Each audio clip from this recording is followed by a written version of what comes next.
मैं मुख्य आचार्य आर के सोनवानी आप सभी को जय मसीह की आज की ऑनलाइन रविवारी आराधना परमेश्वर पिता, परमेश्वर पुत्र और पवित्र आत्मा के नाम से प्रारंभ करते हैं।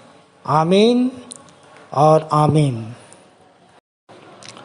आराधना के प्रारंभ में एक छोटी प्रार्थना कर लेंगे कुमारी चांदनी साहू की अगुवाई में।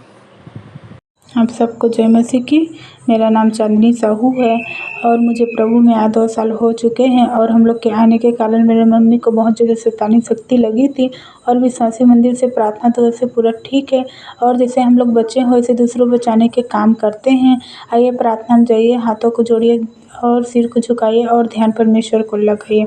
महान समर्थी दयालु पिता परमेश्वर, एक बार फिर आपके चरणों समीप आते हैं पिता और आपको बहुत बहुत धन्यवाद देते हैं पिता कि आपने रात भर मीठी नींद दिया और सुबह को सुंदर प्रकाश दिखलाया पिता, इसके लिए बहुत बहुत धन्यवाद देते हैं पिता।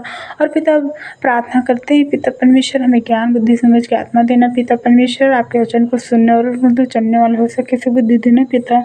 और पिता प्रार्थना करते हैं पिता परमेश्वर, आपको गीतों को गाए जाना पिता और आपके संदेश को देने वाला पिता, आपको भेंटों को चढ़ाने वाला पिता, सबको आपको ग्रहण योग्य हो सके पिता, आपसे विनती प्रार्थना पिता।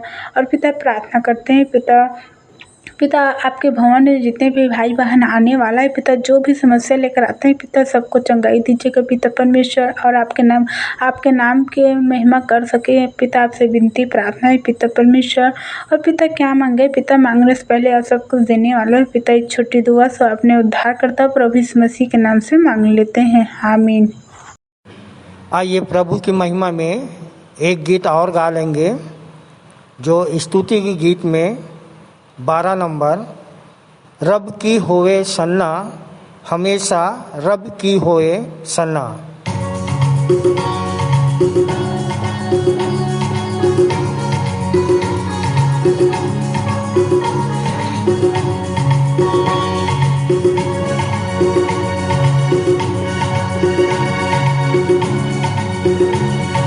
रब की होवे सना, हमेशा रब की होवे सना, रब की होवे सना, हमेशा रब की होवे सना, रब की होवे मदद सराई, रब की होवे मदद सराई, उसके नाम की सना, रब के नाम की सना, हमेशा रब की होवे सना, रब की होवे सना, हमेशा रब की होवे सना, रब के घर में होवे सिताई, रब के घर में होवे सिताई, उसकी हम दो सना, उसकी हम दो सना, हमेशा रब की होवे सना, रब की होवे सना, हमेशा रब की होवे सना। जय की जोर से फूको नसीगे, जय के जोर से फूको नसीगे, बरबत बीन बजा, बरबत बीन बजा, हमेशा रब की होवे सना, रब की होवे सना, हमेशा रब की होवे सना। तारदार साजो रागिनी छेड़ो, तारदार साजो पर रागिनी छेड़ो, ढप और तबला बजा, ढप और तबला बजा, हमेशा रब की होवे सना, रब की होवे सना हमेशा, रब की होवे सना। बांसुरी पर सुनतानी सुरीली, बांसुरी पर सुनतानी सुरीली, झन झन झांझ बजा, झन झन झांझ बजा, हमेशा रब की होवे सना, रब की होवे सना, हमेशा रब की होवे सना।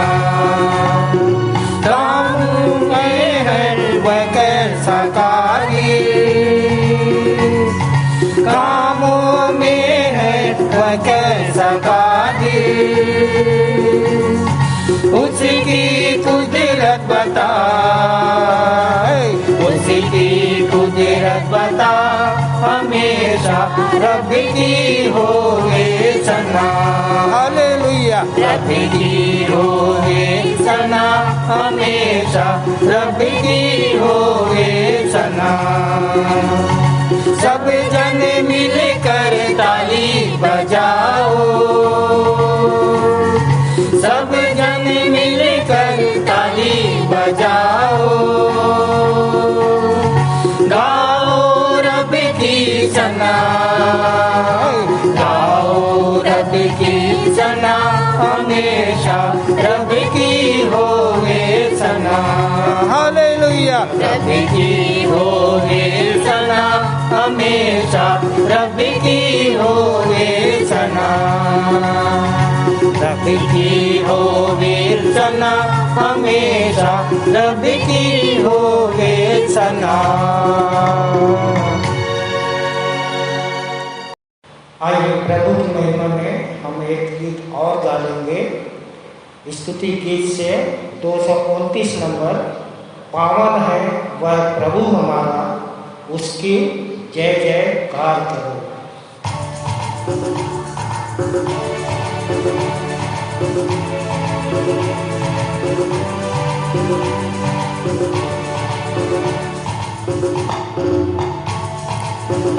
पावन है प्रभु हमारा, उसकी जय जयकार करो।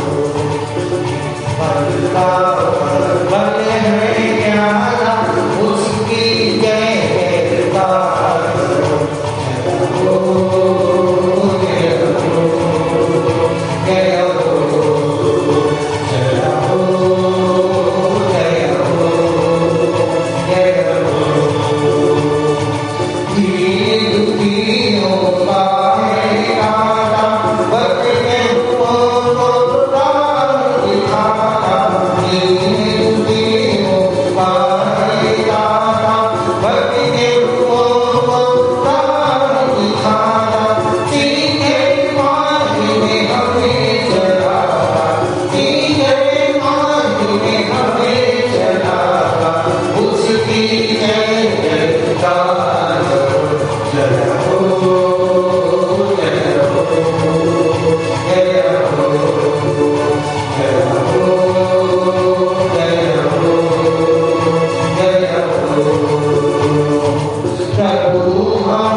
पृथ्वी पर 4 छोटे जंतु हैं जो अत्यंत बुद्धिमान हैं।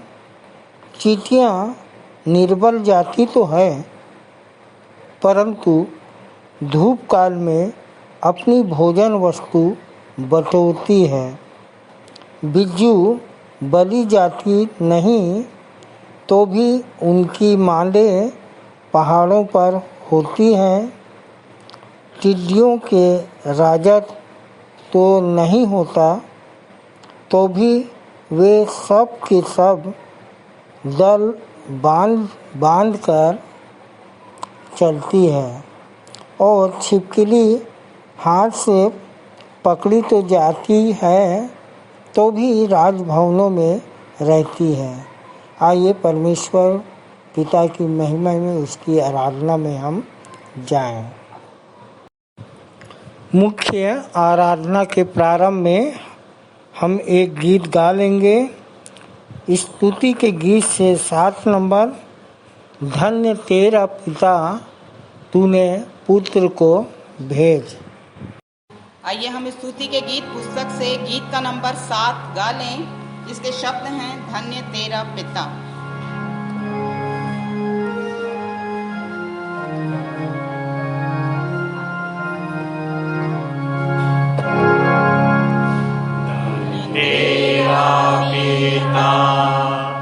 तूने पुत्र को भेज, मनुष्यों पर प्रगट किया अपना तेज। हालेलुया धन्य तेरा, हालेलुया आमीन। हालेलुया स्तुति गाएं, फिर हमको जीना। धन्य तेरा मसीह, तूने किया उपकार और क्रूस पर प्राण दे मेरा किया उद्धार। हालेलुया धन्य तेरा, हालेलुया आमीन। हालेलुया स्तुति गाएं, फिर हमको जीना। धन्य आत्मा पवित्र, उजियारा चमका, अंधकार को मिटा के त्राणकर्ता निकला। हालेलुया धन्य तेरा, हालेलुया आमीन। हालेलुया स्तुति गाएं, फिर हमको जीना। प्रशंसा और जय परमेश्वर की हो, जो खोज कर मोल लेकर संभालता हमको। हालेलुया धन्य तेरा, हालेलुया आमीन। हालेलुया स्तुति गाएं, फिर हमको जीना। हमको जीना, अपना प्रेम सब में भर, और हर एक के मन को उत्साहित तू कर। हालेलुया धन्य तेरा, हालेलुया आमीन। हालेलुया स्तुति गाएं, फिर हमको जीना।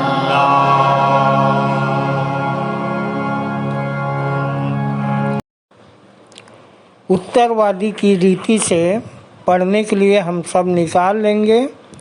लूका रचित सुसमाचार 4 अध्याय 1 से 23 पद तक पढ़ लेंगे।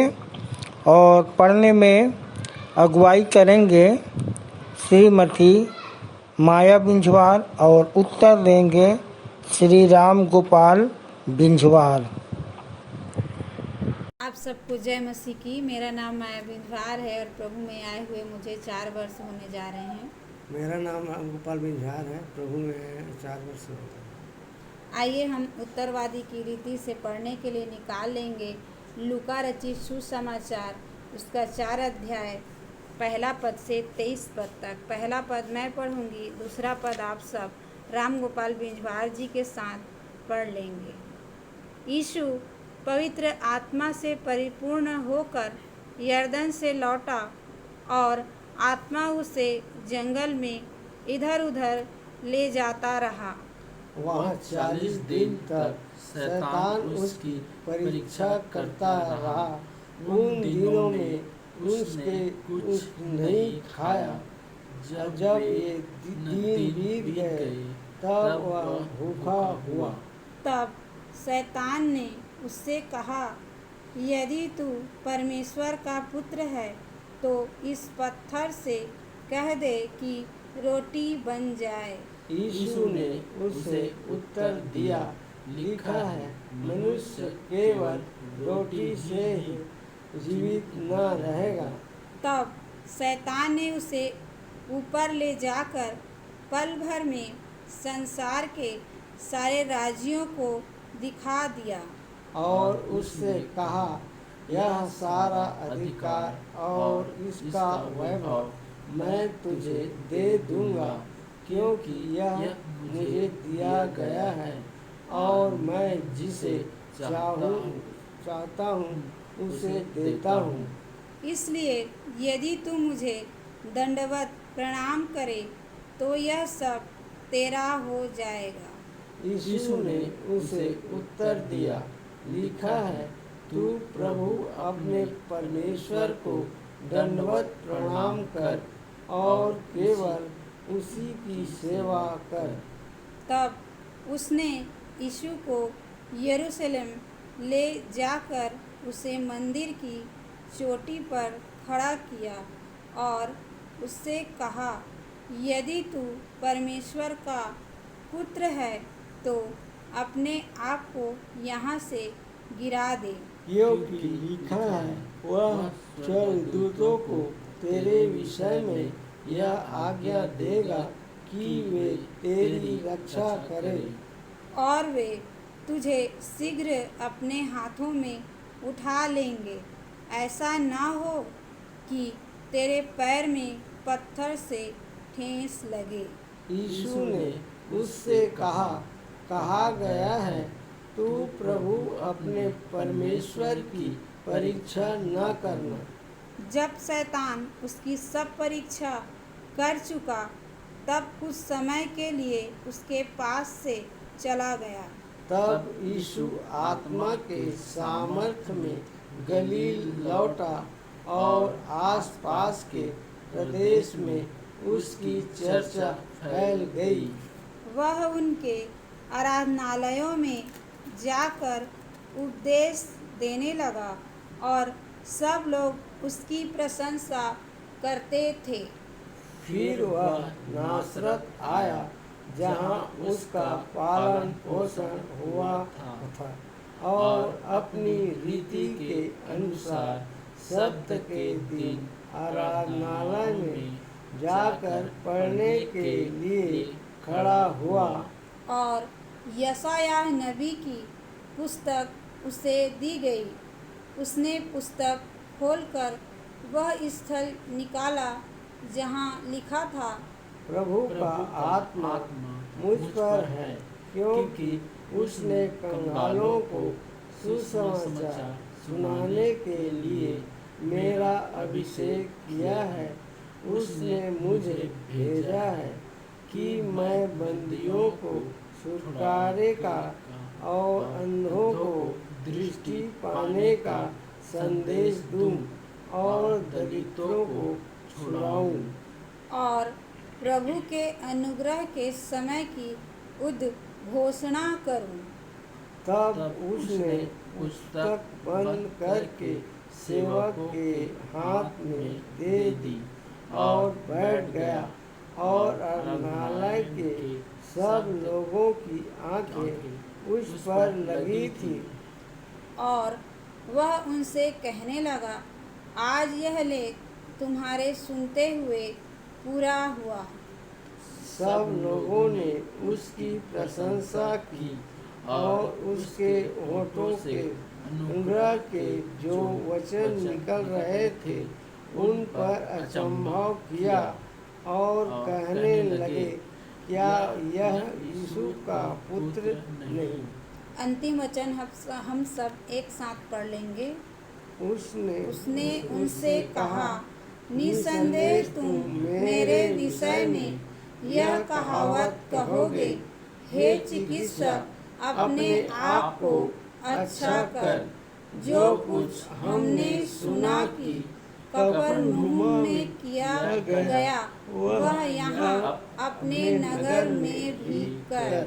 परमेश्वर पिता अपने जीवित वचन के पढ़े और सुने जाने पर हम सबको बहुताया की आशीष दे।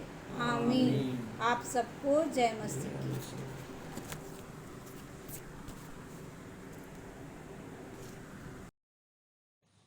आइए हम विश्वास वचन बोलें। मैं सर्वशक्तिमान पिता पर स्वर्ग और पृथ्वी के सृजनहार परमेश्वर पर विश्वास रखता हूँ।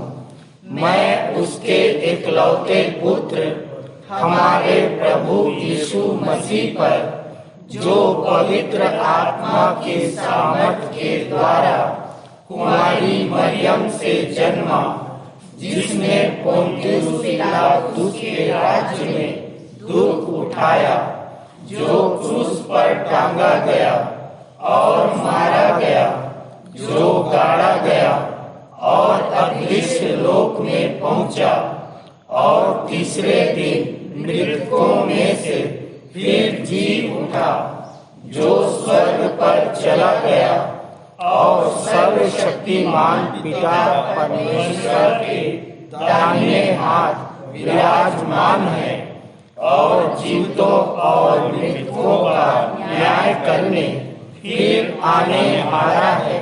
विश्वास रखता हूँ मैं पवित्र आत्मा पर, पवित्र सारी कलीसिया पर, संतों की संगति पर, देह के पुनरुत्थान पर, पापों की क्षमा पर और अनंत जीवन पर विश्वास रखता हूँ। आमीन। सामान्य सामाजिक एवं पारिवारिक कलीसियाई प्रार्थना कर लेंगे और प्रार्थना में अगुवाई करेंगी श्रीमती रुक्मणी गेंदले। आप सबों को जय मसीह की। मेरा नाम श्रीमती रुक्मणी गेंदले है। प्रभु में आए मुझे 8 वर्ष हो चुके हैं। आइए सामान्य सामाजिक कलीसियाई प्रार्थना में जाएं। हाथों को जोड़ें, सिरों को झुकाएं, अपना ध्यान परमेश्वर पिता की ओर लगाएं। हमारे सर्वशक्तिमान दयालु अनुग्रहकारी प्रेमी पिता परमेश्वर, बड़े ही धन्यवादित मन से प्रभु जी इस विश्राम वार में प्रभु आपके चरणों के समीप में आते हैं।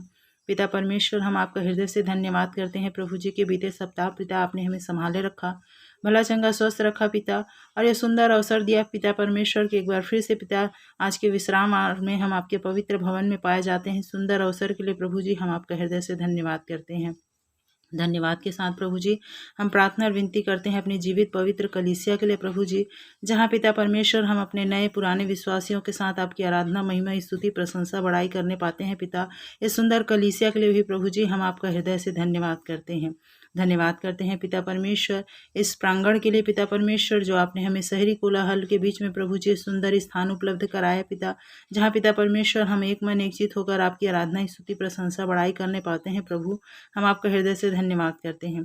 धन्यवाद के साथ प्रभु जी हम प्रार्थना और विनती करते हैं इस कैंपस में जो हॉस्पिटल पाया जाता है पिता, उस हॉस्पिटल में जितने भी मरीज हैं प्रभु, आपकी ओर से प्रभु उन्हें शारीरिक चंगाई मिल सके, और हम आपसे ऐसी प्रार्थना करते हैं पिता आपके पवित्र भवन में आकर पिता आत्मिक चंगाई को लेकर जाने वाले बन सके। पिता परमेश्वर हम प्रार्थना और विनती करते हैं अपने मंदिर के सभी अगुओं के लिए प्रभु जी, हर एक जन को प्रभु जी आप अपनी ज्ञान बुद्धि समझ शक्ति की आत्मा दीजिएगा पिता। अपने दर्शन प्रकाशन को प्रभु जी उन पर बहुताय से उड़ेलिएगा पिता परमेश्वर, ताकि प्रभु आपकी भेद भरी बातों को प्रभु हम तक भी वो सरलता से पहुंचा सके पिता। और प्रभु उनके दर्शन और प्रकाशन से हम सब भी लाभान्वित होकर जैसे खुद बचे हैं पिता, बहुतेरे लोगों को बचाने का कारण बन सके पिता परमेश्वर। हम प्रार्थना और विनती करते हैं अपने मंदिर के अन्य घटकों के लिए, चाहे वो महिला सभा हो, चाहे संडे स्कूल हो, जवान सभा हो, बुजुर्गों की सभा हो पिता परमेश्वर। हर एक सभा को प्रभु आप अपनी अगुवाई दीजिएगा पिता परमेश्वर। हर एक जन प्रभु आपकी आत्मा की अगुवाई में होकर अपने दायित्वों का निर्वहन करने वाला हो सके पिता। हम विशेष रूप से प्रार्थना करते हैं 2 अक्टूबर को जो महिला सभा आयोजित की जाने वाली है पिता परमेश्वर, पूरे कार्यक्रम में प्रभु जी हम आपकी उपस्थिति को चाहते हैं। जब उस प्रोग्राम को हमने करने का संकल्प लिया है पिता परमेश्वर, तो हम आपसे प्रार्थना विनती करते हैं कि आप प्रत्येक कार्य में हमारी अगुवाई कीजिएगा, चाहे वो व्यवस्था करने में हो, चाहे उस दिन के प्रोग्राम में हो पिता परमेश्वर। आपकी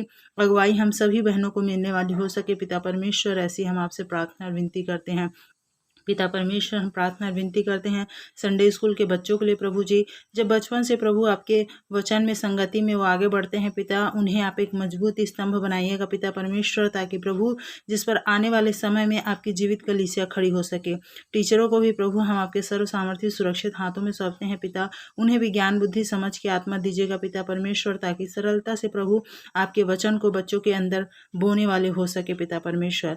प्रभु जी हम प्रार्थना विनती करते हैं अब इन समय में जो मसीहियों को सताया जाता है पिता, जिन जिन स्थानों में प्रभु जी अभी विरोध की शक्तियां कार्य करती है पिता, उन सभी जगहों में प्रभु हम आपके पवित्र आत्मा की उपस्थिति को चाहते हैं पिता परमेश्वर। जो प्रभु आपके धर्म राज्य की बढ़ती के लिए दुख उठाते हैं पिता, आप उन्हें और सहन शक्ति दीजिए पिता परमेश्वर। और जो आप में सो गए हैं प्रभु, हम आपसे प्रार्थना विनती करते हैं, आप उन्हें अपनी स्वर्गीय गोद प्रदान कीजिए पिता परमेश्वर, ऐसी हम आपसे प्रार्थना विनती करते हैं पिता परमेश्वर। हम प्रार्थना विनती करते हैं अपने देश के लिए, अपने राष्ट्र के लिए। हम धन्यवाद करते हैं प्रभु जी कि एक सुंदर धर्मनिरपेक्ष राष्ट्र आपने हमें दिया है पिता, तो होने दीजिए पिता परमेश्वर।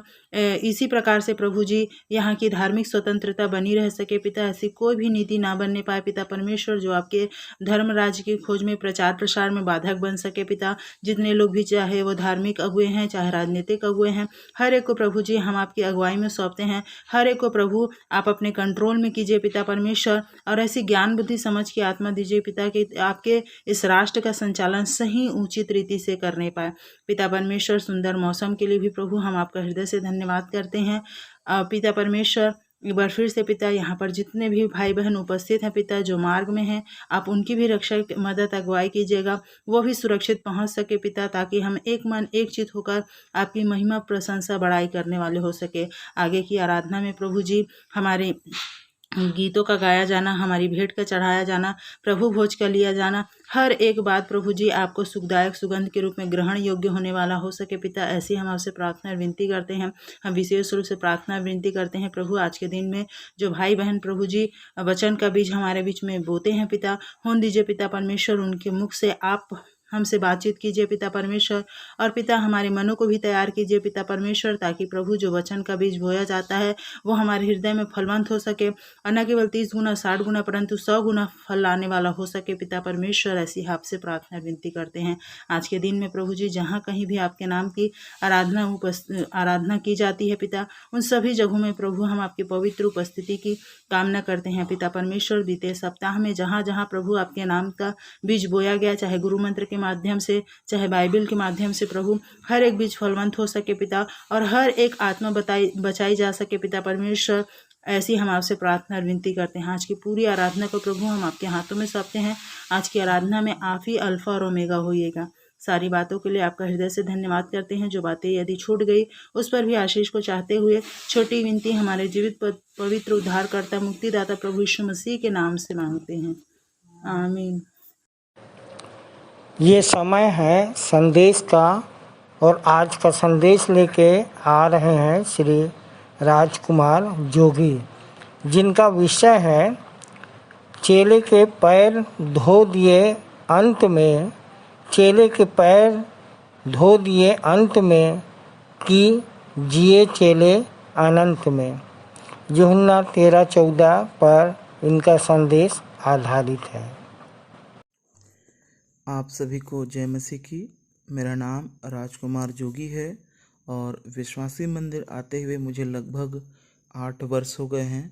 मैं परमेश्वर पिता और अपने अगुओं का हृदय से धन्यवाद देता हूं, जिन्होंने मुझे ये अवसर दिया कि मैं परमेश्वर के वचन से आप सभी से बातें करूं। तो प्रियो, मेरा जो विषय है वो यह है, यीशु ने चेलों के पैर धो दिए अंत में कि चेले जिए अनंत में।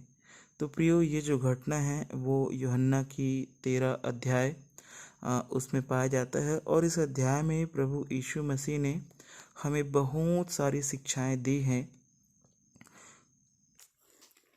उन्हीं शिक्षाओं पर आज हम कुछ बातें करेंगे। और ये जो घटना है वो फसह के पर्व के कुछ दिन पहले की है और बाइबल हमें बताती है कि जब यीशु को यह एहसास हो गया कि वह घड़ी आ गई है कि मैं जहाँ से आया हूँ वहाँ मुझे जाना है, और जब शैतान ने भी यहूदा के मन में यह बात डाल चुका, तब यीशु ने अपने ऊपरी वस्त्र उतारे और अंगोछे से अपना कमर बांधा और बर्तन में पानी लेकर सभी चेलों के पैर धोए और अपने अंगोछे से पोंछा। तो प्रियो, जब प्रभु यीशु मसीह को ये एहसास होने लगा कि घड़ी आ गई है कि अब मुझको जाना होगा, तब यीशु मसीह ने अपना कमर बांधा। प्रियो, अधिकतर कमर बांधा जाता है कठिन कार्य की शुरुआत करने के लिए। तो यीशु मसीह ने ठान लिया कि अब चेलों के पांव धोने हैं। तो पांव क्यों धोए प्रभु यीशु मसीह ने? क्यों प्रभु यीशु मसीह ने ऐसा कहा कि जिनके पांव ना धोए जाएं उसका और मेरा कोई साझा नहीं? ऐसा क्यों बोला? और पैर ही क्यों धोए प्रभु ने? पतरस बोला कि प्रभु मुझे नहला दे, तो प्रभु बोलते हैं जो एक बार नहा चुका उसे दोबारा नहाने की आवश्यकता नहीं है। अर्थात प्रभु यीशु मसीह जल संस्कार बपतिस्मा की बात कर रहे थे कि एक बार तुम नहा चुके हो, दोबारा नहाने की आवश्यकता नहीं है, और मैंने तुमको वचन के जल से स्नान कराया है, अब तुम्हें दोबारा आवश्यकता नहीं है। तो प्रियो, प्रभु ने पाँव ही क्यों धोए? तो प्रियो, इस पूरे शरीर में हम किसके बल पर खड़े हैं? अपने पैरों के बल पर। अभी हम चलेंगे तो अपने पैरों के सहारे चलेंगे।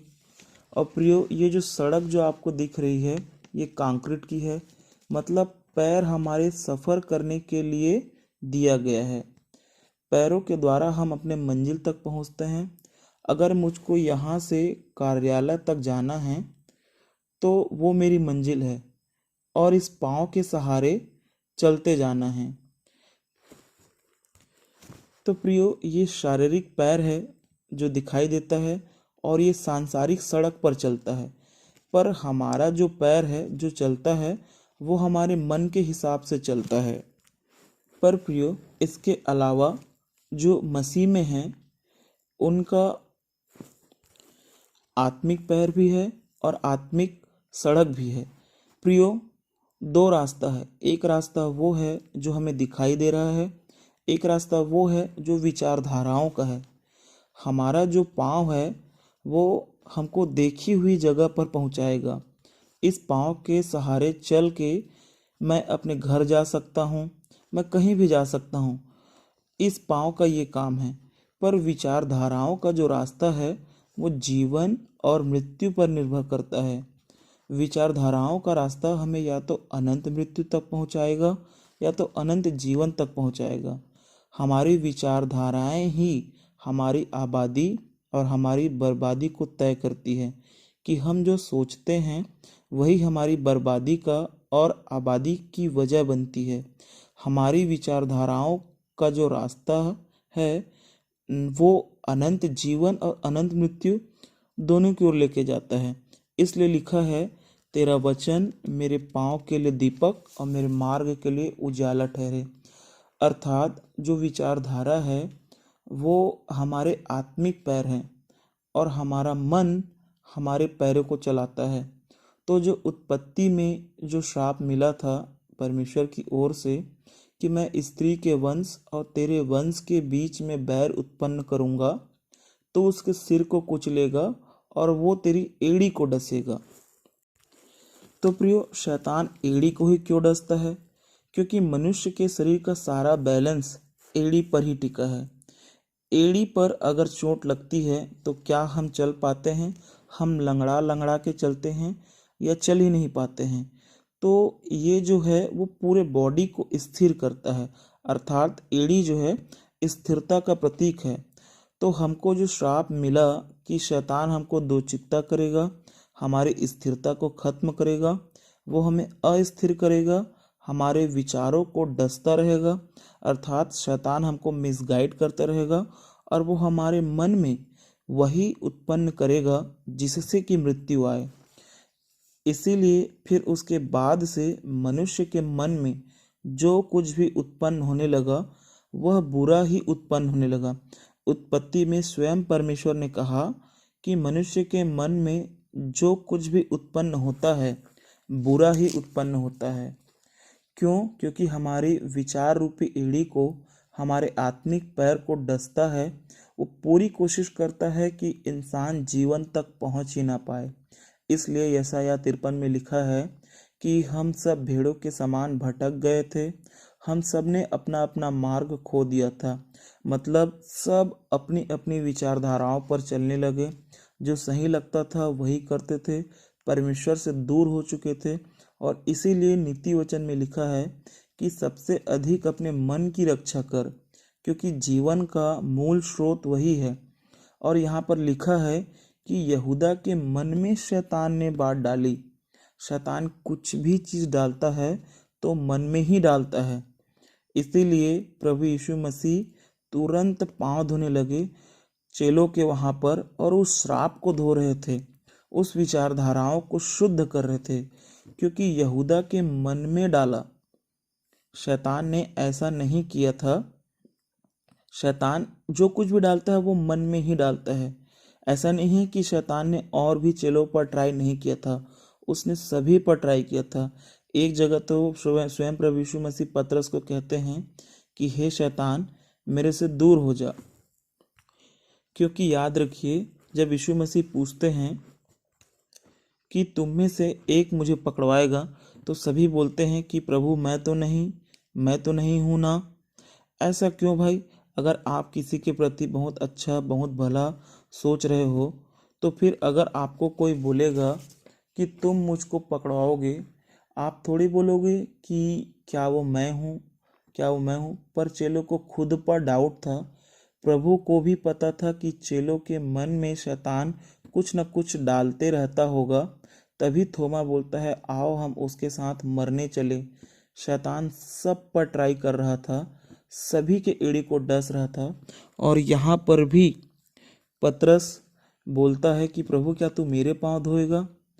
तो यीशु मसीह बोलते हैं कि मैं जो भी कर रहा हूँ उसे तू अभी नहीं समझ पाएगा, वरन बाद में समझेगा। तब पतरस बोलता है कि तू मेरे पाँव कभी ना धोने पाएगा। तब प्रभु यीशु मसीह बोलते हैं कि यदि मैं तेरे पाँव ना धोऊं तो तेरा और मेरा कोई साझा नहीं। तब पतरस बोलता है कि प्रभु ऐसा है तो तू मेरे सिर और हाथों को भी धो दे। तब प्रभु बोलते हैं कि जो एक बार नहा चुका उसे दोबारा नहाने की जरूरत नहीं है, अभी मैं सिर्फ उस श्राप को धो रहा हूँ। शैतान तुम्हारी एड़ी को डस रहा है, लेकिन जब मैं जैसे ही तुम्हारे पाँव को धोऊंगा तो तुम मेरे वंश के कहलाओगे और मेरे उस वंश के कहलाओगे जो शैतान के सिर को कुचलेगा। तुम्हारी एड़ी को डसेगा नहीं, परंतु तुम इसके सिर को कुचलेगे। इसलिए वहाँ प्रभु ने चेलों के पैरों को धोया और पाँव में मेल के सुसमाचार के जूते पहनाए। और जब हम मेल के सुसमाचार के जूते पहन लेते हैं तो उसके बाद फिर वचन पूरा होता है कि शांति का परमेश्वर शैतान को तुम्हारे पाँव से शीघ्र ही कुचलवा देगा। इसलिए जब प्रभु ने लूका 10 में चेलों को प्रचार में भेजा, जब वो प्रचार में गए, सेवा में गए, तब उसको अधिकार दिया कि तुम जाओ, तुम सांपों और बिच्छुओं को रौंदोगे। घर बैठे बैठे लोगों को वो अधिकार नहीं दिया, परंतु उनको अधिकार दिया जो काम किए, जिन्होंने आज्ञा मानी, जो आत्मा बचाए उनको अधिकार दिया। तो जो पाँव में मेल के सुसमाचार के जूते पहनते हैं उनको ये अधिकार होता है। तो इसके बाद प्रभु यीशु मसीह ने बोला कि देखो, मैं गुरु होके तुम्हारे पाँवों को धोया, तुम भी एक दूसरे के लिए ऐसा करते रहना, पाँवों को धोते रहना। ऐसा कहने का तात्पर्य ये था, जब कभी तुमको एक दूसरे के प्रति निगेटिविटी आए, जब कभी देखो कि कोई अच्छा व्यवहार नहीं कर रहा है, तो तुरंत उसके पाँव को समझ जाओ कि शैतान इसकी एड़ी को डस रहा है। तो तुरंत हमको उसके पाँवों को धोना है। पाँव धोने का मतलब बैठा के उसके पैर नहीं धोने हैं, वरन उसके लिए प्रार्थना करनी है, उसको सही वचन बताना है। जब कभी हमारा कोई भाई भटक रहा है, तो हमारे विषय में कोई बुरी या गलत बातें कह रहा है, तो हमको समझाना है कि हमको समझना है कि शैतान उसके पाँव को डस रहा है, वो वापस उस श्राप में जा रहा है। तो हमें उसके पाँव को धोना है, प्रार्थना करके सही वचन की शिक्षा देकर इस रीति से हम एक दूसरे के पाँव धोना है। दूसरी एक सबसे महत्वपूर्ण शिक्षा ये है कि प्रभु यीशु मसीह ने कब पैर धोया। इससे पहले चेलों में अंतिम में विवाद हुआ था कि हम में कौन बड़ा। कोई बोलता है मैं बड़ा। यहाँ पर प्रभु यीशु मसीह ने सबसे बड़ा आश्चर्य कर्म जो आज तक किसी ने नहीं किया था, क्योंकि मुर्दा तो एलिया भी जिला दिया था। समुद्र के 2 भाग प्रभु ने मूसा के द्वारा करवाया था। दानियल जो है वो शेर की मान में डाला गया। शद्रक मेशक अबेदनगो आग की भट्टी में डाले गए। परंतु प्रियो, 4 दिन की सड़ी हुई लाश को सिर्फ प्रभु यीशु मसीह ने ही जिलाया। ये इतना बड़ा आश्चर्य कर्म था। इस आश्चर्य कर्म के बाद ही सभी लोगों ने उन्हें मसीहा माना और परमेश्वर का बेटा कहा कि सच में ये वो मसीहा है। तो इतना बड़ा आश्चर्य कर्म करने के बाद भी उन्होंने ये बताया कि देखो, सेवा ऐसी होनी चाहिए कि जैसे जैसे तुम प्रभु में बढ़ते जाओ, तुम और नम्र दीन होते जाना। प्रभु यीशु मसीह इतने नम्र दीन हो गए कि इतना बड़ा आश्चर्य कर्म करने के बाद चेलों के पाँव को धोने लगे। आज हमसे छोटे मोटे आश्चर्य कर्म हो जाते हैं तो हम अपने आप को बड़ा समझने लगते हैं, हमें अकड़ आ जाती है, हम झुकना नहीं चाहते हैं, हम ऊंचा आसन चाहते हैं, ऊंचा स्थान चाहते हैं, ऊंची प्रशंसा चाहते हैं। यहाँ प्रभु यीशु मसीह ने कहा जो बड़ा बनना चाहे वो सबसे पहले सेवक बने, छोटा बने। ये 2 महत्वपूर्ण बातें हम इस अध्याय से सीखते हैं कि हमारा साथी अगर भटक रहा है तो हमें समझ जाना है कि शैतान उसके एड़ी को डस रहा है और हमें उसके लिए प्रार्थना करनी है और वचन से समझाना है। और हम मेल के सुसमाचार के जूते पहने रहें। जब हम जूते पहने रहते हैं तो सांप हमें डसने नहीं पाता। आज कलीसिया मसीह का वंश है और कलीसिया की जो एड़ी है वह उनकी विचारधारा है, उसके सिद्धांत, उनके प्रकाशन है। वो अपना आध्यात्म का जीवन जी रही है।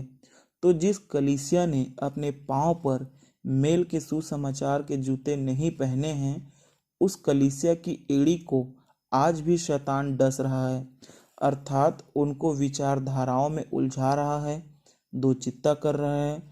और जिस कलीसिया ने पाँव में मेल के सुसमाचार के जूते पहने हैं, उस कलीसिया के द्वारा परमेश्वर पिता आज शैतान के सिर को कुचल रहा है। तो प्रियो, हम भी अपने पैरों पर मेल के सुसमाचार के जूते पहने और शैतान के सिर को कुचलें। अंतिम में 2 लाइन मैंने कविता बनाई है, कृपया समाप्त फरमाएं। चेला कभी गुरु से बड़ा नहीं होता है, गुरु है नदी तो चेला उसका सोता है। सुलाकर सुख की नींद चेलों को, गुरु न कभी ऊँघता न सोता है। सच्चा गुरु तो वही है जो खुद चेलों के पांव धोता है। आप सबको जय मसीह की। सुंदर संदेश के लिए भाई राजकुमार जोगी और उनके पूरे परिवार को प्रभु बहुतायत की आशीष दे।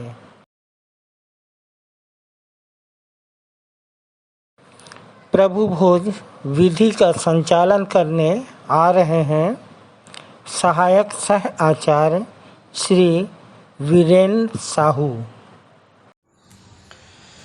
आप सभी को जय मसीह की। मेरा नाम सहायक सहआचार्य वीरेंद्र साहू है और मैं गनियारी कलीसिया से आता हूँ। विश्वासी मंदिर आते हुए मुझे 7 वर्ष हो गए। आने का कारण मेरी पत्नी को शैतानी शक्ति लगी हुई थी और यहीं से मेरी चंगी भली हुई। मेरी पत्नी तब से मैं और मेरा पूरा परिवार प्रभु में बने हुए हैं और जैसे हम बचे हैं वैसे बहुतों का बचाने का काम करते हैं।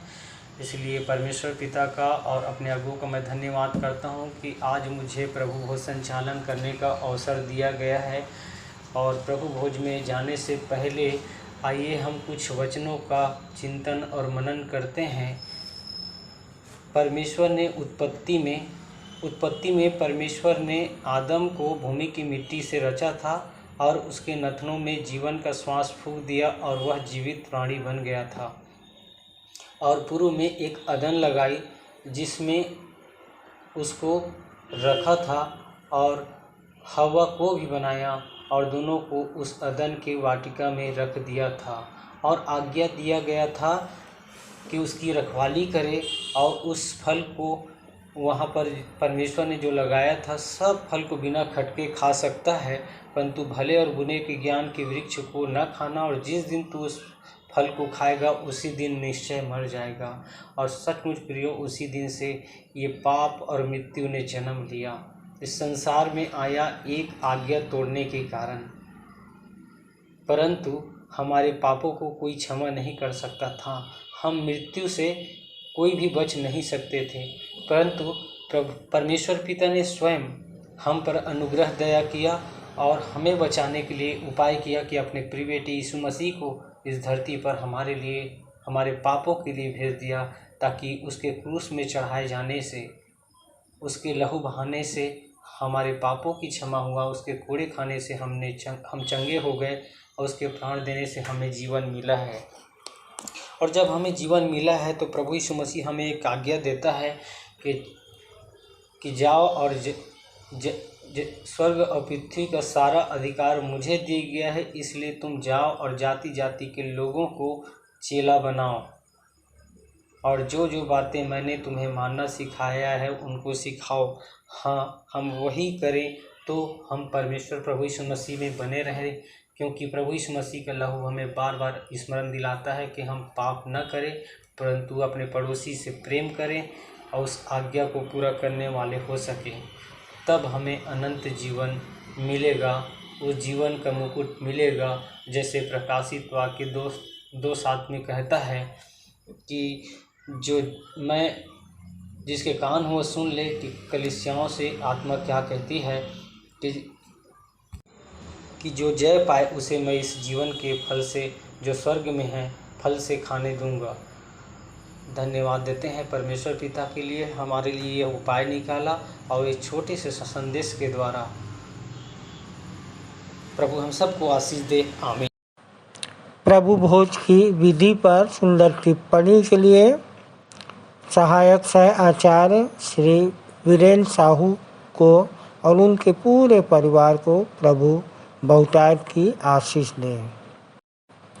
आइए अपनी अपनी भेंटों एवं धन्यवादी भेंटों को देने के द्वारा परमेश्वर की महिमा करेंगे। इस समय गीत गा लेंगे। स्तुति के गीत से 237 नंबर, आओ हम यहोवा का धन्यवाद करें। तत्पश्चात भेंट की प्रार्थना करने में अगुवाई करेंगी श्रीमती लक्ष्मी केवल। आइए हम अपनी अपनी भेंटों और धन्यवादी भेंटों को देने के द्वारा परमेश्वर की महिमा करेंगे और इस समय हम गीत गा लेंगे। स्तुति के गीत से 237 नंबर, आओ हम यहोवा का धन्यवाद करें।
हमारे हृदय से वंदना करे, उसके फाटकों में स्तुति करे और ललकारे, उसके फाटकों में स्तुति करे और ललकारे।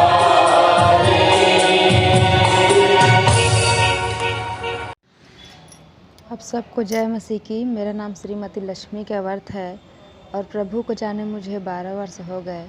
उससे पहले मैं बहुत ज़्यादा शैतानी शक्ति से ग्रस्त रहा करती थी। विश्वासी मंदिर की दुआ और प्रार्थनाओं से बची हूँ, तब से मैं प्रभु में बनी हूँ और जैसे मैं बची हूँ औरों को बचाने का प्रयास करती हूँ गुरु मंत्र के माध्यम से।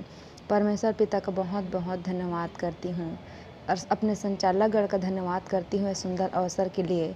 आइए हम भेंट की प्रार्थना करें, आंखें बंद करें, हाथ को जोड़ लें और अपना मन परमेश्वर की ओर लगाएं। सर्वशक्तिमान, जीवित और अति सामर्थी दयालु प्रभु जी, हम एक बार फिर से आपके चरणों के निकट आते हैं पिता परमेश्वर और आपका धन्यवाद करते हैं प्रभु जी कि आपने हमें बहुतायत का आशीष दिया है। उसी आशीष में से प्रभु जी हम कुछ अंश आपके वेदी के सन्मुख लाए हैं। प्रभु, इस भेंट को आप अपनी बड़ी दया से कबूल कीजिए प्रभु जी, और जिन जिन छोटे बड़े हाथों ने यह भेंट अर्पित किया है उन हाथों को आप आशीषित कीजिए पिता परमेश्वर। उनके आय के स्रोत पर, उनके बाल बच्चों पर, उनके खेत खलियान पर, उनकी योजनाओं पर आपकी आशीष भरा हाथ को चाहते हैं पिता। और जिस किसी ने धन्यवादी भेंट प्रभु जी आपको अर्पित किया है, जिस किसी का शादी का सालगिरह हो या जन्मदिन हो, इसके खुशी में प्रभु उन्होंने आपके सम्मुख भेंट लाया है, प्रभु उन्हें भी आप आशीषित कीजिए पिता। और ऐसा अवसर उनके जीवन में बार बार आने वाले हो सके कि ये ही धन्यवादी भेंट आपको अर्पित करने वाले हो सके प्रभु जी। ऐसी आपसे प्रार्थना विनती करते हैं। हमें मौद्रिक मानसिकता से बचाइए प्रभु, वरन हमें निर्बलता में सामर्थ्य की सिद्धि प्रदान कीजिए। इनसे बढ़कर प्रभु जी हम अपने आप को जीवित, पवित्र और आपको भावता हुआ बलिदान करके चढ़ाने वाले हो सके प्रभु। आगे की शेष आराधना को आपके हाथों में समर्पित करते हुए छोटी दुआ प्रभु यीशु मसीह के नाम से मांग लेते हैं, आमीन।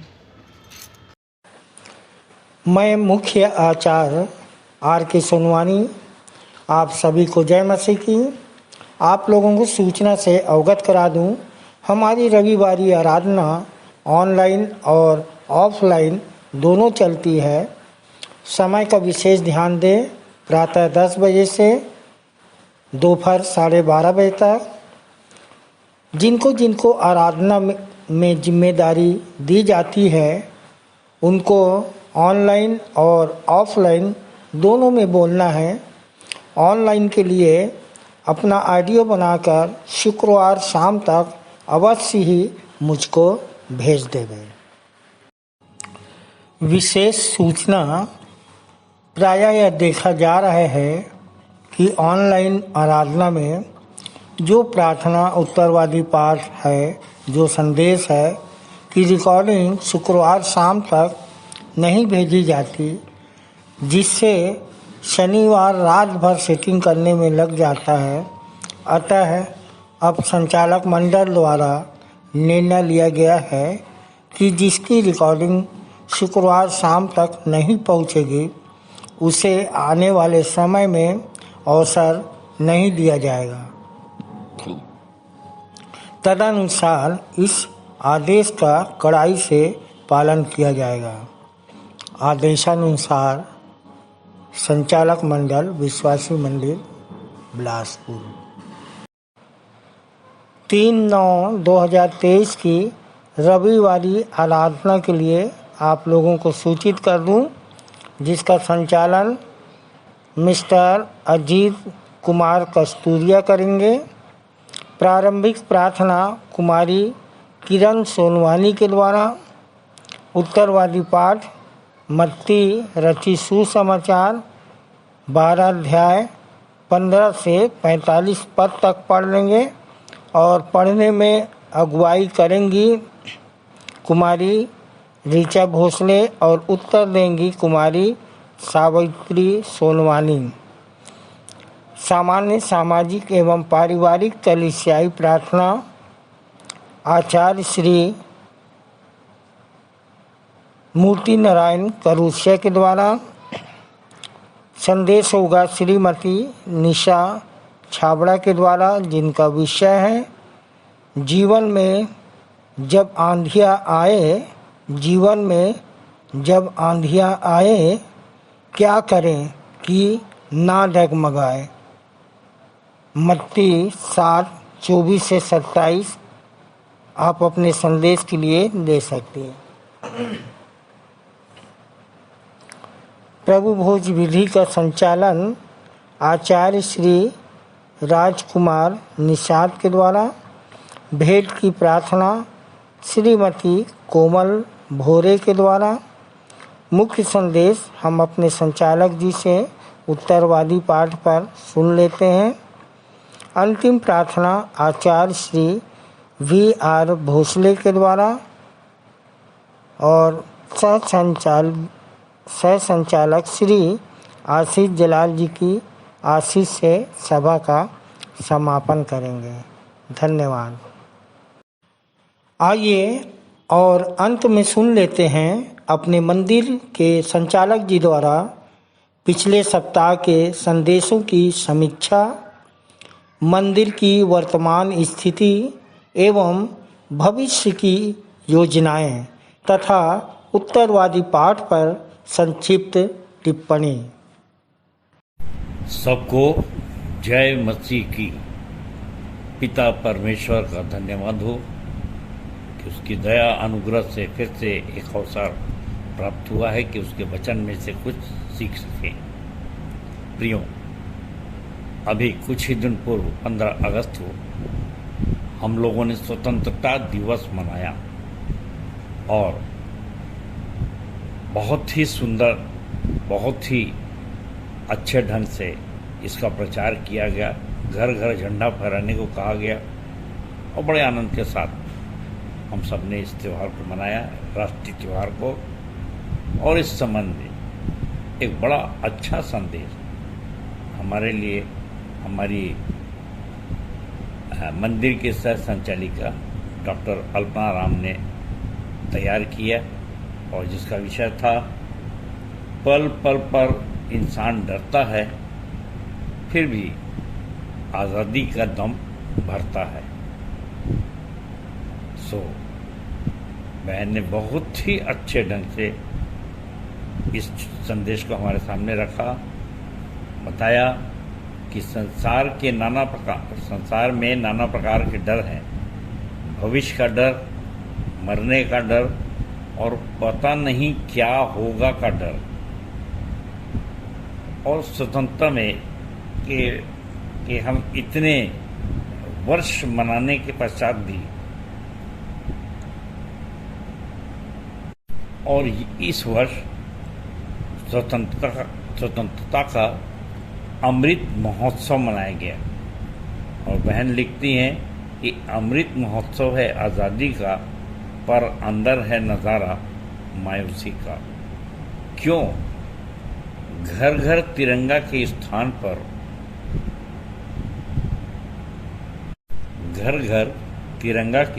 पर घर मन में लगा लिया होता पिता पुत्र पवित्र आत्मा का तिरंगा तो राजा बन जाता भिखमंगा। ना मणिपुर में होता दंगा और ना संसद में होता पंगा। हर तरफ बज रहा होता आनंद और शांति का डंका। विश्व युद्ध के बारे में आप सब जानते हैं कि कैसे यूक्रेन और रशिया से प्रारंभ हो रहा है और पूरे विश्व में स्वतंत्रता तो है पर शांति और आनंद का माहौल नहीं है। और फिर बहन ने बताया कि असली आज़ादी तो अदन में थी और यशाया 11:6-9 पढ़ा और बताया कि कैसे भविष्यवक्ता यशाया ने कहा भेड़िया और भेड़ एक साथ रहते थे और करेज से बच्चे खेलते थे और सच्ची आज़ादी का आनंद प्राप्त करते थे। स्वतंत्रता के साथ एक तंत्र है जिसे लोग भूल गए, एक कानून है। आज आज़ादी के नाम पर फुहरता है, बड़े मॉल है, मल्टीप्लेक्स सिनेमा हॉल है, जवान लड़की बन रही बेबी डॉल है, हत्या व्यभिचार भ्रष्टाचार का माहौल है, बाहर चमचमाता विकास है, अंदर अंधकार में विनाश है। सो प्रियो, सच्ची आज़ादी परमेश्वर के साथ है, मसीहा के साथ है। और इस संदर्भ में बहन ने भजन 23-91 बोली और बताया कि कैसे पतरस जेल में था और भूकंप आया और उसको छुटकारा मिला। पौलुस सिलास भजन गा रहे थे जेल में। और 2 कुरिन्थियों 3:17 बताया कि प्रभु तो आत्मा है, जहाँ कहीं प्रभु की आत्मा है वहाँ स्वतंत्रता है। सो जहाँ पर इस स्वतंत्रता को पाने के लिए, आनंद पाने के लिए मरियम द्वारा इत्र बहाया गया, वहीं यहूदा इस्करियोती द्वारा चोरी करके और गुलाम बन गया। पहला पता 2:16, गलातियों 5:1 सब स्वतंत्रता से संबंधित वचन पढ़ाया और बताया कि हम सबको सच्ची आज़ादी को प्राप्त करना है। सो प्रियो, मैं कहता हूँ कि थोड़े से समय में और इतनी अच्छी तैयारी करके इतना शानदार संदेश हमारे सामने इस बहन ने रखी है, इसको हमेशा के लिए सुरक्षित कर लें, सेव कर लें और इस स्टाइल को हम सबको सीखने की ज़रूरत है। सो बहन को इस सुंदर संदेश के लिए बहुत बहुत धन्यवाद। परमेश्वर आपको बहुतायत की आशीष दे। और इसके पश्चात हमारे प्रभु भोज का संचालन हमारी सहायक आचार्य श्रीमती शेख नसीम श्रीवास के द्वारा किया गया। और इस बहन ने यूहन्ना 3:11-12 के अनुसार प्रारंभ में अपनी शानदार गवाही रखी। और वास्तव में ये अद्भुत है कि बहन का जो बेटा था उसके बारे में लोगों ने कई प्रकार की बातें कही, परंतु कितने आनंद की बात है कि वो बेटा नम्र और दीन है और बहुत अच्छा छात्र है संडे स्कूल में भी। सो प्रियो, इस बहन ने बताया कि ये सब कारण है प्रभु के मांस एवं लोहू का और उसमें स्थिर रहने का। सो शुद्ध बुद्धि एवं विवेक से परमेश्वर के वश में रहें और तब उसके मांस और लोहू को उचित रीति से ग्रहण करें और जिससे कि आपका उद्धार बना रहे और बहुतों को उद्धार देने के योग्य आप भी बने रहें। सो बहन ने बहुत सुंदर 4 लाइन की कविता बोली। जब हम पूरे विश्वास से हो जाते हैं प्रभु के वश में, तो संसार की बुराई नहीं कर पाती हमें अपने वश में। भरोसे और गंभीरता से होते हैं जब हम मेज में शामिल, तो भरोसे और गंभीरता से होते जब हम प्रभु भोज में शामिल, तो प्रभु का आचरण एवं व्यवहार भी धीरे धीरे हमें होता है हासिल। सो बहन को भी उसके इस गवाही भरे संदेश के लिए बहुत बहुत धन्यवाद और परमेश्वर आपको और आपके परिवार को बहुतायत की आशीष दे। धन्यवाद। अब प्रियो, मेरे संदेश की पारी है जो पिछले सप्ताह दिया था। आपको याद होगा 2 पत्रस 3 और इसका पूरा 19 पद है। प्रियो, इस संदेश को जो 15 मिनट में दिया जाता है और इसके पश्चात इसको शॉर्ट करके 2-4 लाइन में बताया जाता है। इसमें जो सार है उसको समझने का मैं समझता हूँ कि बार बार समझाने के लिए इसको बार बार दोहराया जाता है। और ऐसा इसलिए भी क्योंकि इसमें पहले पद में पतरस कहता है कि हे प्रियो, अब मैं तुम्हें यह दूसरी पत्री लिखता हूँ और दोनों में शुद्धि दिलाकर तुम्हारे शुद्ध मन को उभारता हूँ। मेरे प्रियो, मन गंदा हो जाता है। बाहर के संदेशों को सुनने के बाद अलग अलग कई बार विचार आते हैं और कई बार हम उस लक्ष्य को नहीं समझ पाते हैं और कई बार भ्रमित भी हो जाते हैं और कुछ चर्चाएं भी चलती रहती हैं हमारी। और इस बात को पतरस यहाँ पे लाना चाहता है कि अंतिम दिनों में ठट्ठा करने वाले लोग आएंगे।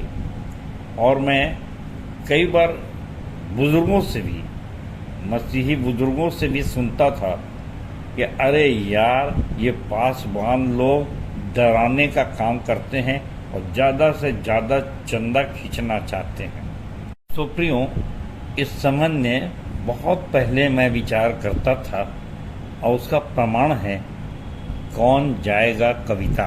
ये कविता नंबर 4 है अमन गाना गावन के पृष्ठ 178 में, और जहाँ पर अलग अलग लोगों के विचार, लेमेंस के, पास्टरों के, धार्मिक अगुओं के, ये सब मैंने कविता में लिखा है कुछ लाइनों में, और जिसमें मैं ये पढ़ना चाहता हूँ कि प्रचारकों को और पास्टरों के क्या कमेंट रहे।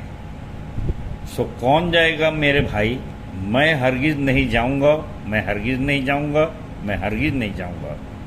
जो पाना था पा चुका हूँ, अब और क्या पाऊँगा। पाप क्षमा, उद्धार और मुक्ति सेतमेत में पा चुका हूँ। बयाने में आत्मा लेकर पहले ही खा चुका हूँ। शेष रहा अनंत जीवन, वो तो मेरी मिरास और बपौती है। तो ऐ मेरी माँ, ऐ मेरी बहन और हे मेरी बेटी, तू भला क्यों रोती है। देख, सांप की नाई चतुर और कबूतर की नाई भोला हूँ मैं। पुलपिट पर खड़ा होकर अक्सर बहुतों की पोल खोला हूँ मैं। सबको डरा धमका चमकाकर, आग और गंधक की झील दिखाकर मैं चुपके से लौट आऊँगा। मैं हरगिज नहीं जाऊँगा, मैं हरगिज नहीं जाऊँगा, मैं हरगिज नहीं जाऊँगा। सो प्रियो, यीशु मसीह ने भी इस बात को बताया था और यूहन्ना ने लिखा है कि मजदूर को अपनी मजदूरी से मतलब होता है और सच्चा चरवाहा मैं हूँ। सो कई बार ऐसा होता आया है और आज भी ऐसा हो रहा है। लोग बहक जाते हैं और पतरस हमको याद दिला रहा है कि वे कहते हैं कि बाप दादा के समय से वो कहा जा रहा है कि यीशु आने वाले हैं, अंत के दिन होंगे, मन फिराओ, न्याय होगा, परंतु कहाँ है अंत, नहीं आया। तो सब पादरी पास्टर धार्मिक अगुओं से डरने की आवश्यकता नहीं है। सो पतरस ने समझाया कि इस प्रकार से आप बेफिक्र न रहें और प्रभु के धीरज को जानें, क्योंकि प्रभु के लिए एक दिन 1000 वर्ष के बराबर है। सो और 1000 वर्ष एक दिन के बराबर वो धीरज रखता है कि सब मन फिरा लें, कोई भी नाश न हो, और उसके से धैर्य को ये ना समझे कि ऐसा कुछ होने वाला नहीं है। अनपढ़ और चंचल लोग और दोचिता लोग के भ्रमजाल में न फंसें, चौकस रहें और पवित्र चाल चलन और भक्ति में जीवन व्यतीत करें, जैसा पौलुस सिखाता है 1 तीमुथियुस 3:16 में कि भक्ति का भेद गंभीर है। ये शरीर में प्रकट हुआ और आत्मा में धर्मी ठहरा, स्वर्गदूतों को दिखाई दिया, 3 बातें, और अन्यजातियों में उसका प्रचार हुआ, 4थी बात, और जगत में उस पर विश्वास किया गया और छठवीं बात महिमा में ऊपर उठाया गया। सो अंत में 7वें पद में पतरस ने हमको चेतावनी दी कि वर्तमान काल के आकाश और पृथ्वी उसी वचन के द्वारा इसलिए रखे गए हैं कि जलाए जाएं और वह भक्तिहीन मनुष्यों के न्याय और नाश होने के दिन तक ऐसे ही रहेंगे। सो प्रियो, हम अन्य जातियों को चेला जो बना रहे हैं उनको ला रहे हैं प्रभु में, अपने ऊपर कभी शंका न करें और बड़े विश्वास के साथ सब जाति के लोगों को चेला बनाएं, प्रचार करें और इस प्रकार से प्रभु में आनंदित रहें और दृढ़ता के साथ परमेश्वर का काम जिंदा दिली के साथ करें। परमेश्वर अपने वचन के कहे जाने पर आशीष दे। और इसके बाद आज के उत्तरवादी पाठ पर हम विचार करेंगे जो लूका 4:1 से 23 है। सो आज का उत्तरवादी पाठ है लूका 4:1 से 23।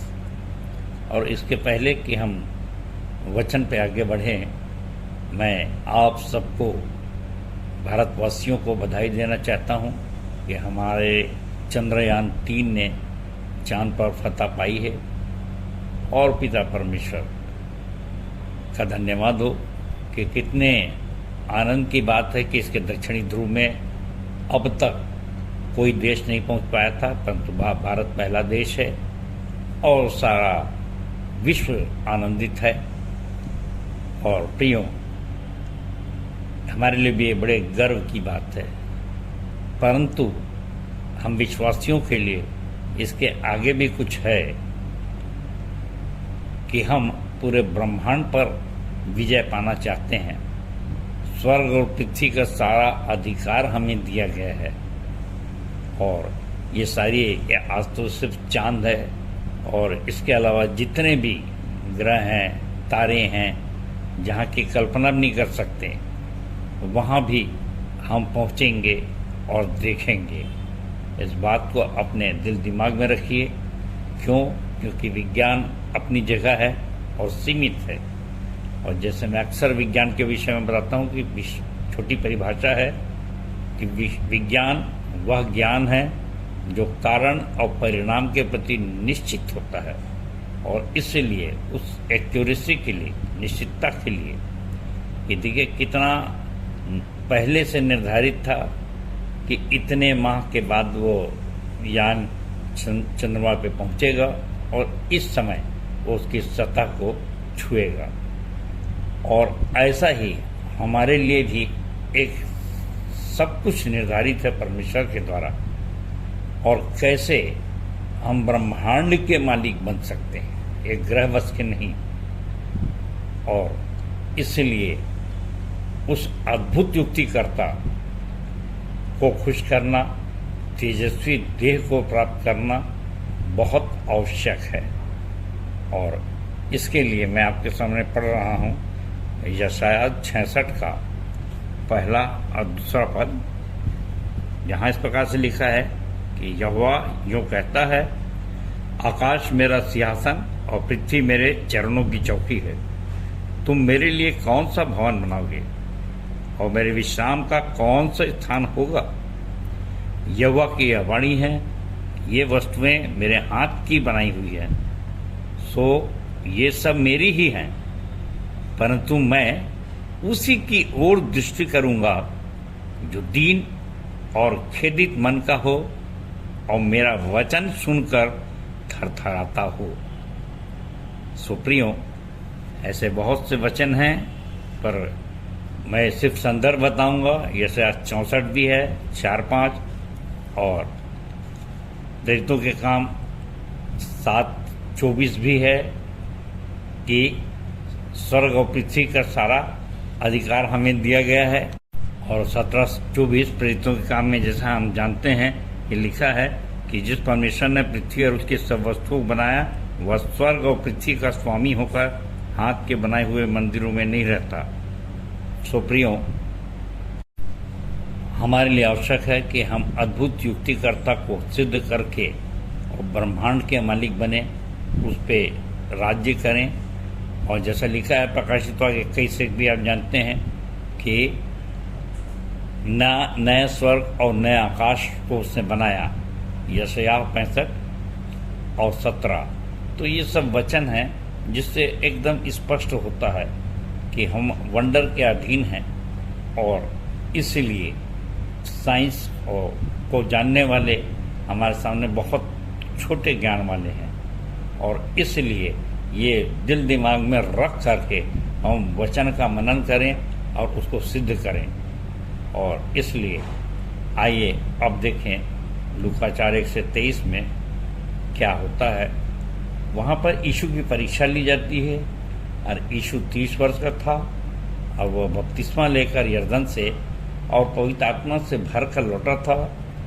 और वह स्थान जहाँ से वो लौटा, यरदन, ये यरीहो के बहुत निकट है, मृत सागर के उत्तर पश्चिम में है, जिसको माउंट ऑफ टेम्पटेशन भी कहते हैं, और जिसे एक ईश्वर का धन्यवाद हो कि जब हम संसार में रहते हैं तो बहुत सी चीज़ों की जिज्ञासा होती है, कौतूहल होता है, सुनते हैं, और कितनी जगह तो हम जा भी नहीं पाते कि यदि हम अभी चांद पर जाने की सोचें तो शायद इस जन्म में तो हमारे लिए संभव नहीं है। बहुत स्टडी करना पड़ेगा, वैज्ञानिक बनना पड़ेगा, क्या क्या, और फिर मौका मिलता कि नहीं मिलता।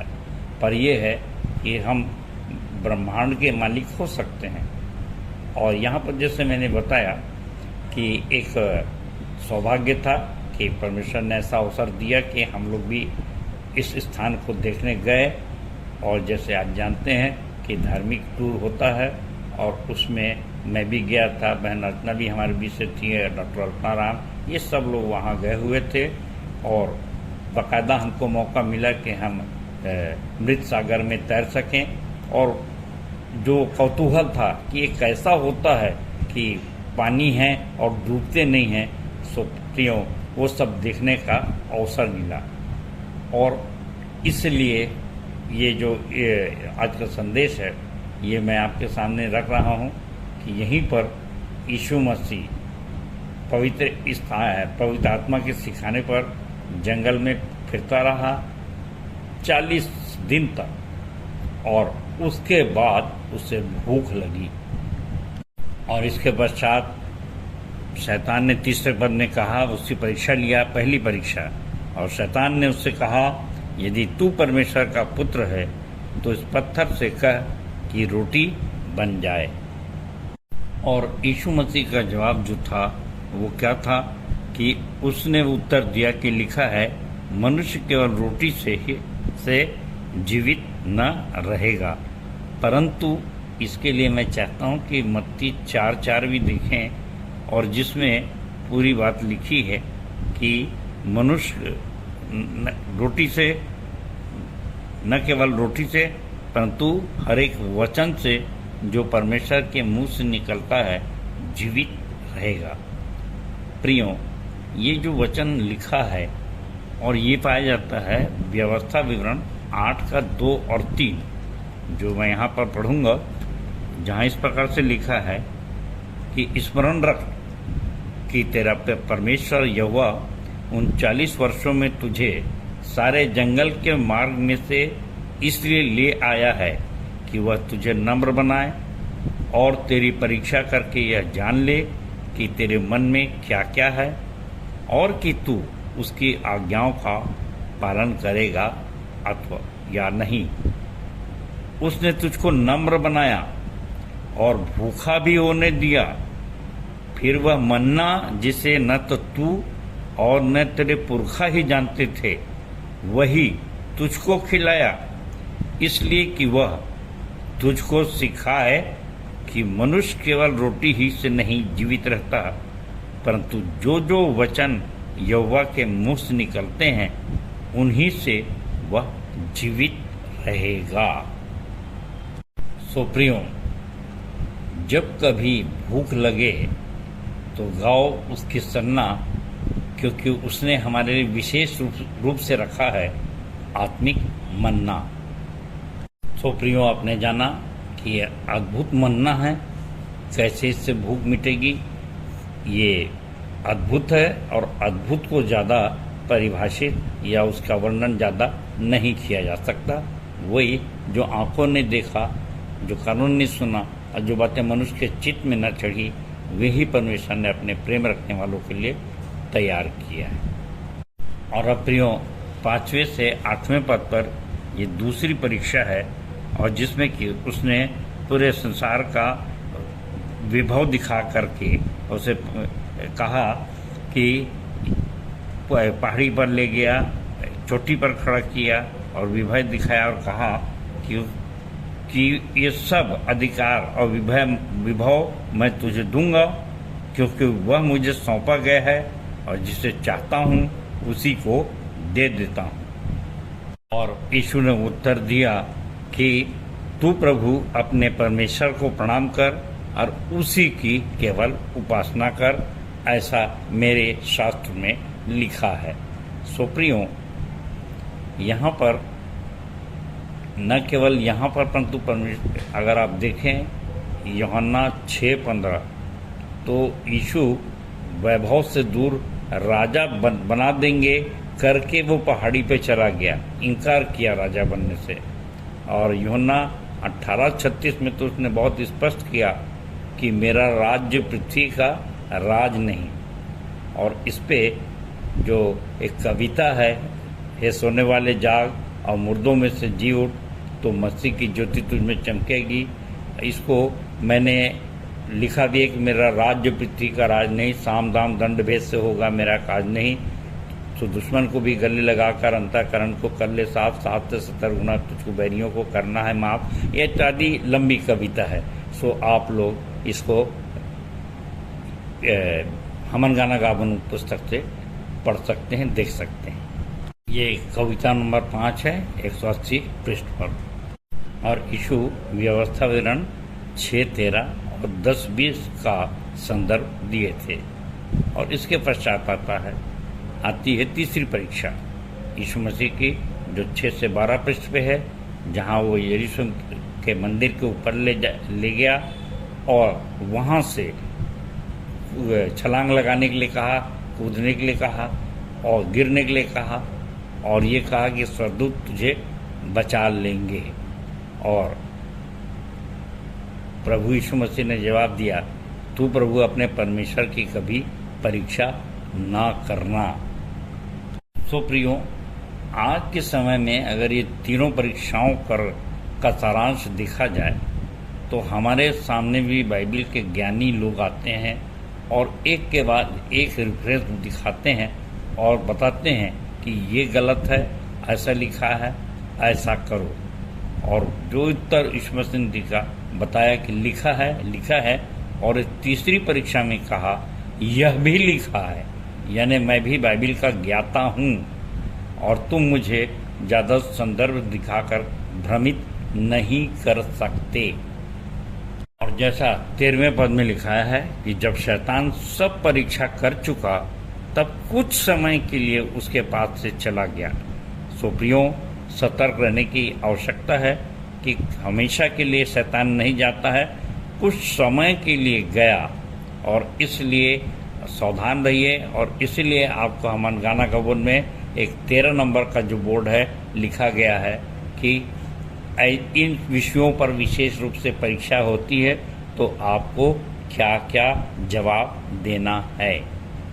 तो बोर्ड नंबर 13 के अनुसार 7 बातों में विशेष सावधानी रखते हुए, और बोर्ड नंबर 5 उत्तर का देना सारांश, सटीक और व्यवहारिक उत्तर देने का प्रयास करें। और इसके पश्चात 16 से 21 पद में यीशु मसीह नासरत आए संदेश देते देते, और वो सब्त का दिन था और उनको संदेश देने कहा गया, और उन्होंने यशायाह 61 का पहला पद बोला, जो इस प्रकार से है कि प्रभु का आत्मा मुझ पर है, इसलिए कि उसने कंगालों को सुसमाचार सुनाने के लिए मेरा अभिषेक किया है, और मुझे इसलिए भी भेजा है कि बंधुओं को छुटकारे का और अंधों को दृष्टि पाने के सुसमाचार का प्रचार करूं, कुचले हुओं को छुड़ाऊं, अब प्रभु में प्रसन्न रहने के समय का प्रचार करूं।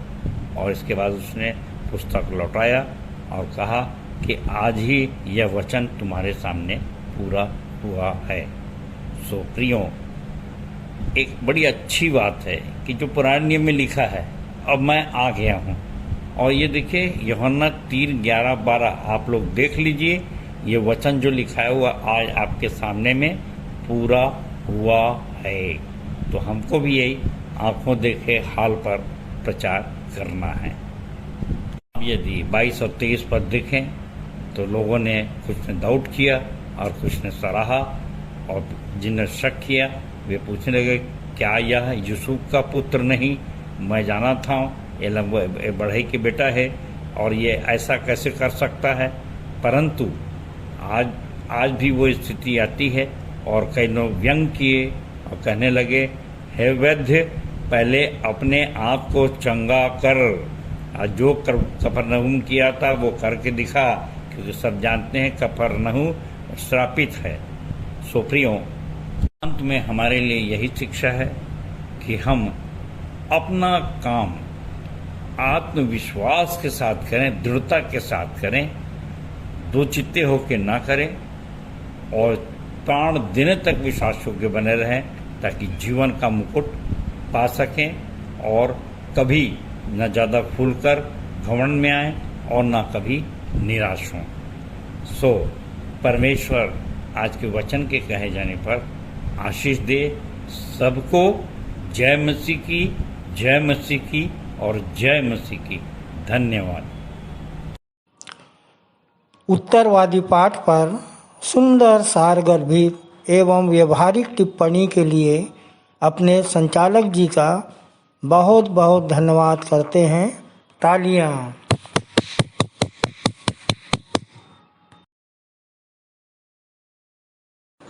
हम अपनी आराधना के अंतिम भाग में हैं। अंतिम गीत गाएंगे स्तुति के गीत से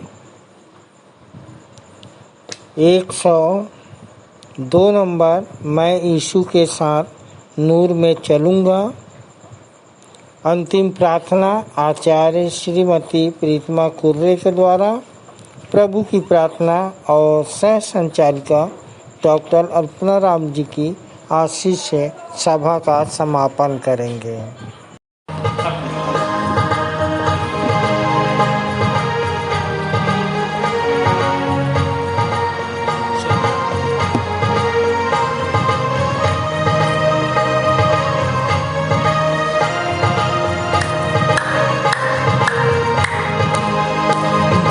यीशु के साथ नूर में चलूंगा, दिन रात उसके पीछे मैं चलूंगा, पीछे चलूंगा बता पाऊंगा, यीशु मेरा मुंगी मसलूम। चलते चलते नूर में यीशु के साथ, हालेलुया, चलते चलते थामते यीशु के हाथ, नूर में मैं चलूंगा बता पाऊंगा, यीशु मेरा मुंगी मसलूम। मैं यीशु के साथ नूर में चलूंगा, कर अंधेरी राह में न डरूंगा, पैर उठाऊंगा दिल से गाऊंगा, यीशु मेरा मुंगी मसलूम। चलते चलते नूर में यीशु के साथ, हालेलुया, चलते चलते थामते यीशु के हाथ, नूर में मैं चलूंगा बता पाऊंगा, यीशु मेरा मुंगी मसलूम। मैं यीशु के साथ नूर में चलूंगा, जब कभी भी आवाज उसकी सुनूंगा, उससे कहूंगा मुझे सब दूंगा, तू ही मेरा मुंगी मसलूम। चलते चलते नूर में यीशु के साथ, हालेलुया, चलते चलते थामते यीशु के हाथ, नूर में मैं चलूंगा बता पाऊंगा, यीशु मेरा मुंगी मसलूम। मैं यीशु के साथ नूर में चलूंगा, ताके ताके रोज मदद पा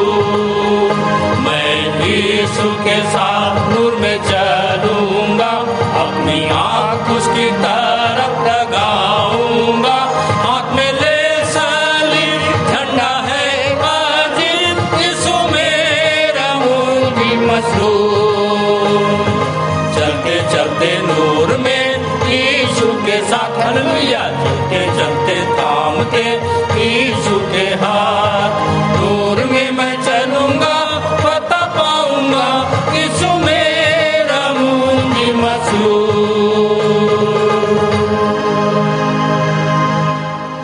आप सभी को जय मसीह की। मेरा नाम आचार्य श्रीमती प्रियतमा कुर्रे है और प्रभु में आए हुए मुझे लगभग 23 वर्ष हो चुके हैं। आइए हम सब मिलकर प्रार्थना करें। महान दयालु सर्वशक्तिमान पिता, स्वर्ग और पृथ्वी के सृजनहार प्रभु जी, बड़े ही धन्यवाद के साथ एक बार फिर से आपके चरणों के समीप आते हैं पिता। धन्यवाद करते हैं प्रभु कि आपने हमें सप्ताह भर संभाल बचा कर रखा, ज्ञान बुद्धि और समझ की आत्मा दी प्रभु की इस ऑनलाइन आराधना के माध्यम से हमने आपकी संगति की। प्रेमी पिता परमेश्वर, हम आपका धन्यवाद करते हैं कि प्रभु जो जितनी गवाहियाँ आज रखी गई हैं प्रभु, उन पर आपकी आशीष होने पाए। प्रभु जितने प्रार्थना निवेदन रखे गए हैं पिता, उन सब पर प्रभु आपके अनुग्रह की दृष्टि बनी रहे। प्रेमी पिता, हम धन्यवाद करते हैं कि गीतों को गाने के द्वारा प्रभु आपकी महिमा करने पाए। धन्यवाद करते हैं पिता परमेश्वर इन सुंदर संदेशों के लिए जिसे आप आज हमने सुना पिता परमेश्वर। हम धन्यवाद करते हैं पिता परमेश्वर कि आज जैसे हमने सीखा कि कैसे यीशु मसीह ने परीक्षाओं में स्थिर रहकर आपकी आशीष को प्राप्त किया और आपके ज्ञान और बुद्धि और समझ की आत्मा के द्वारा प्रभु वो संभाले, अपने आप को संभाले रखा। प्रेमी पिता परमेश्वर, हम प्रार्थना और निवेदन करते हैं कि जैसे प्रभु आपने यीशु मसीह को परीक्षाओं से निकाल लिया, वैसे ही प्रभु हम भी परीक्षाओं से निकलने पाएँ और पिता परमेश्वर आपकी आशीषों को प्राप्त कर सकें। प्रेमी पिता परमेश्वर, ये परीक्षाएं हमारे उन्नति के लिए होती हैं और पिता परमेश्वर इस बात को हम समझने पाएँ। प्रभु जी, होने देना पिता परमेश्वर कि कोई भी जन प्रभु परीक्षाओं से घबराने ना पाए, परंतु परीक्षाओं का सामना कर सके और शैतान को हरा सके। प्रेमी पिता परमेश्वर, आपने उसे क्रूस पर हरा दिया है, इस बात को हम स्मरण रख सकें।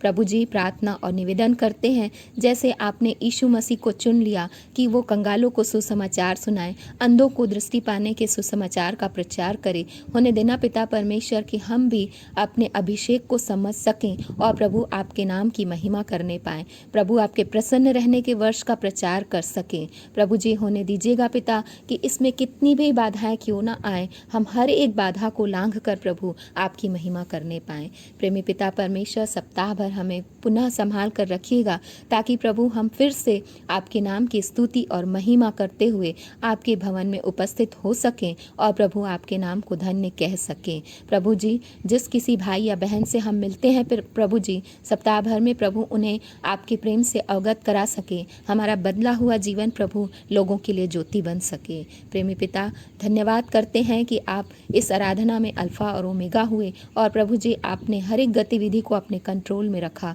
प्रभु जी, हम आपका धन्यवाद करते हैं सब बातों के लिए। अपनी देह प्राण आत्मा आपके हाथों में सौंपते हुए छोटी दुआ उद्धार करता प्रभु यीशु मसीह के नाम से मांगते हैं, आमीन। हे हमारे पिता, तू जो स्वर्ग में है, तेरा नाम पवित्र माना जाए, तेरा राज्य आए, तेरी इच्छा जैसे स्वर्ग में पूरी होती है, वैसे ही इस पृथ्वी पर भी पूरी हो। हमारे दिन भर की रोटी आज हमें दे, और जैसे हमने अपने अपराधियों को क्षमा किया है, वैसे ही तू भी हमारे अपराधों को क्षमा कर, और हमें परीक्षा में ना डाल, परंतु बुराई से बचा, क्योंकि राज्य, पराक्रम और महिमा सदा तेरे ही हैं। आमीन। आइए आशीष ग्रहण करें। और अब जो ऐसा सामर्थ्य है कि हमारी विनती और समझ से कहीं अधिक बढ़कर काम कर सकता है, उस सामर्थ्य के अनुसार जो हम में कार्य करती है हमारे पिता परमेश्वर का प्रेम, प्रभु यीशु मसीह का अनुग्रह और पवित्र आत्मा की शांति और सहभागिता हम में से हर एक के साथ अब से लेकर सदा काल तक होती रहे। आमीन।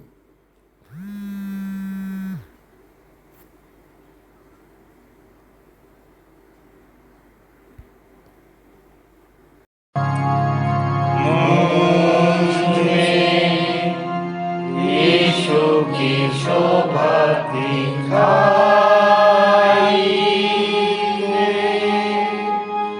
उसका अद्भुत प्यारा सा निर्मलता हेतु आत्मा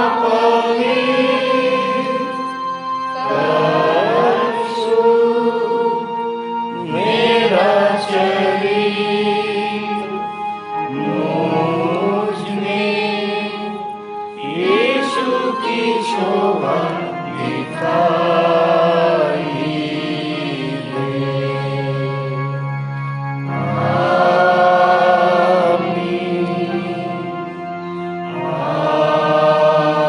आमीन। आप सबको जय मसीह की। जय मसीह की।